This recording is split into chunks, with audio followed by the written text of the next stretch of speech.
খবর 24 সাথে আপনাকে স্বাগত। নতুন নতুন খবর জানার জন্য আমাদের চ্যানেলে চোখ রাখুন। নমস্কার দর্শক বন্ধুরা, স্বাগত আমাদের এই চ্যানেলে।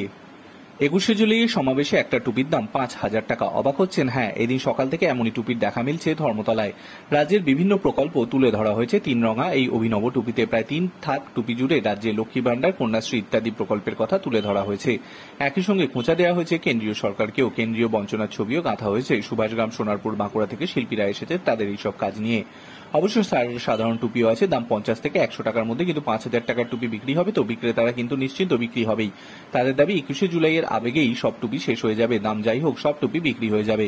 সুভাষগ্রামের এক টুপি বিক্রেতা বলছেন, আমি কিন্তু তৃণমূল সমর্থক, তাই এই টুপি তৈরি করেছি, বিক্রি হচ্ছে ভালোই। আরেক বিক্রেতা বলেছেন, আমরা শিল্পী, আমরা সব ধরনের টুপি বানাতে পারি, তবে এই টুপি বানাতে 3 মাস লেগেছে। দিদির অনেক প্রকল্পের কথা এই টুপিতে তুলে ধরেছি, তাই দাম তো হবেই, কিন্তু মানুষের ভালোই সাড়া আছে, সবাই আগ্রহ দেখাচ্ছেন, বিক্রিও ভালো হচ্ছে। এদিকে ইতিমধ্যেই দূর দূরান্তের বিভিন্ন জেলা থেকে কর্মী সমর্থকেরা এসে পৌঁছেছেন কলকাতায়। আমা স্ট্রিটের 2 ধারে লম্বা লাইন জেলা থেকে আসা বাসের। ধর্মতলার মঞ্চে পৌঁছানোর আগেও রীতিমতো পিকনিকের মেজাজ। সকাল থেকেই কোথাও ভাজা হচ্ছে লুচি, সঙ্গে রয়েছে ঘুগনি বা আলুর দম, আবার কোথাও বা তোড়জোড় শুরু হয়েছে মাংস ভাত রান্না। সব মিলিয়ে দেখার বোঝার উপায় নেই এটা আমা স্ট্রিটের রাস্তা নাকি পিকনিক স্পট। Bureau report.